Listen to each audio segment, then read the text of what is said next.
หยอกพี่เขานั่น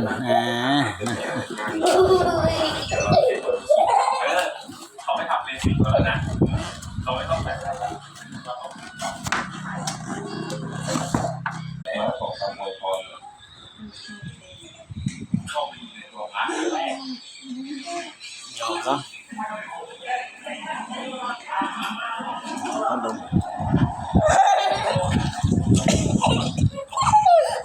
เลยเป็นจัดผู้หญิงผู้ชายเนี่ยนะเป็นต้นผู้ใหญ่ รอบ3เอาเข็มพี่มา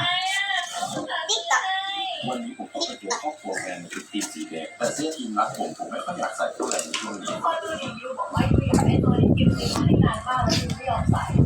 เข็มพี่แล้วก็มาเรื่องของฝากให้ตาฝากให้ตา